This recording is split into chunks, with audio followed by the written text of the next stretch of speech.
أعوذ بالله من الشيطان الرجيم بسم الله الرحمن الرحيم وإن خفتم كجرتاس يريگه الله تقسطوا دا جتاس بين صافن كيفل يتاما عبارت یتیمانو کی نزل تک یتامان مراد یتیمانی جنکی دی فانکحو نتاسو نکاو کئی نارینو تا اللہ حکم کی ما طواب لکم آغا چی حلالی ویستاو دا پارا من النساء دا زنانونا مسنا دوا و ثلاثا و دری و رباع او سلور فین خفتم کچر یری دے تاسو اللہ تعدلو چی تاسو با انصافو نکے دا خودو پا مینس کی فواحدتا نبیا یا وغورکے او ما ملکت ایمانکم یاغا چی مالکانی دی خلاسو نستاسو یعنی وینزی ذالکا نوینزی سر بیانی کاؤ کے کچر انصاف نشے کولے دا دواو اصیلو خودو پا مینس کی نو یو اصیلا یو دی و سر وینزی نو وینزی خوز نشتا نو بس چې گزاره کیږي د یوې خزې سره نو بس هغې سره دی گزاره کوي ذالک ادنا دا خبره ډېره نږدې ده الله تعولو چې تاسو ظلم ونه کوئ ځکه چې کم کسان د خپلو دوه ښځې دي یا درې دي انصاف پکې نشي کولی پیغمبر علیه السلام فرمایي په ورځ د قیامت به د دا یو طرف فالج وهلي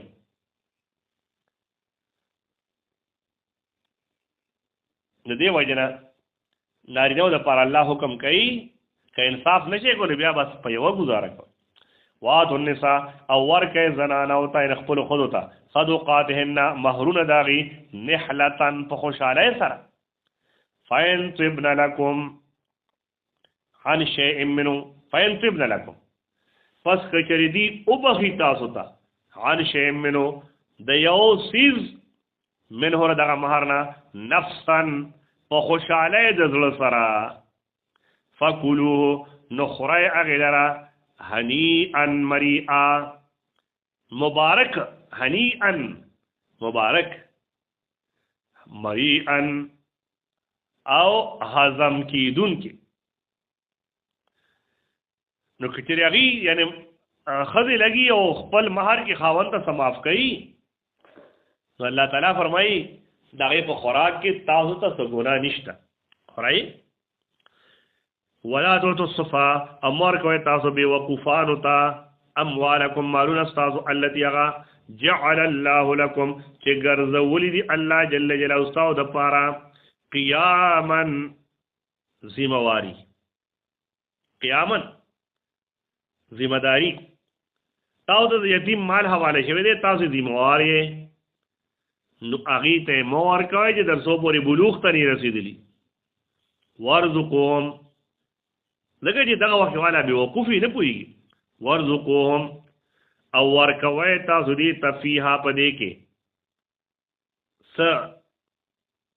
لګ ډیر ولا ورکوي د خوراک کاک د جامې د پر وقتهم او بلدا او د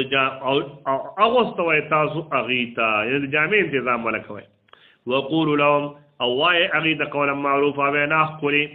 وابتلوا اليتامى وستکل تاسو ورته خپل هغه پیسې حواله کوي نو بیا بس کوي وابتلوا اليتامى امتحانو کوي په دې یتیمانو باندې حتی اذا بلغوا النکاح تر دې چې هغه ورسیږي نکاح ته بلوغ ته فین ارستم کجر تاسو معلوم کو منهم د دینار رشدن او خيارتیا فدفعوا اليهم نو ورکه تاسو هغه اموالهم مالونه داغي ولا تاكلوها اما خره تاسو اسرافا فزياتي سره وبدارا او پجلته سره اي يكبروا د دې یاري نه چې دی بلويشي نو راشه د دې د لوی دونه او د بلوغ نه مخکې ورله مال ختم کا الله تعالی فرمایي دا څه مکو ومن کان غنیا هغه څوک چې مالدار فليستعفف نزدان دی قصاتی د دینا ومن کان فقیرا هغه څوک چې غریب فلیاکل نو او دی خوري بالمعروف په خې طریقې سره نزدان لري پای ګټه کی ایسا مقرر کی نو هغه دی خوري دا ورته جایز دی خو مال دی ولا ختمینا فاذا دفعتم الیهم اموال کله چې ورکوي تاسو هغه ته مالونه داغي فاشهدوا عليهم نغواونی ته تاسو پای باندې وکفا بالله حسیبا کافی دی الله جل جلاله حساب کتاب کوونکې للرجال نصیب د پاره د نارینه د حصہ مما د هغه مالنا ترکل والدان چې پرې خو دی مور او پلا والاقربون او نور خپلوانو دا د میراث سی بیا وللنساء نصیب د پاره د زنانو د حصہ مما دا غنا ترکل والدان چې پرې خو دی مور او پلار والاقربون ورشتدارانو مما د هغه مالنا قل منه چې کم وی د هغه نه او کثرا کزیات یعنی کله لګي کړي نصیب مفروضه دا حصہ دا مقرر کړی شوی و اذا حضر القسمت کله چې حاضر شي وحد تقسیم د میراث تا انسان مرشي او داغه میراث تقسیمیږي نو دې کې بل داسې خپلوان راځي چې داغه په حصہ کیږي نه خاصه را حاضر شي والیتاما یتیمان والمساکین ومسکینان دا حاضر شي فرزقوهم نو ورکه تاسو اغیت منه د دې مالنا لګه وان پیسې ورکه چې خوشاله شي وقول لهم او اغیت قولا معروفا وینا په طریقه باندې وینا خولي وليخشى الذين او ديريغا کسان لو ترکو من خلفهم کچری پیدي رستو خپل ځان ذریه ضعافا اولاد کمزور خافوا عليهم چیریږي په دی باندې فليتقوا الله نو دیریږي د الله نه وليقولوا قولا سديدا او دی وای بنا حقا ان الذين بشكا كفار ياكلون اموال اليتامى جخري مالون د یتیمانو ظلما فظلم سرا انما ياكلون بشكدي ور اچي في بطون پخېټو خپل کې نارن اور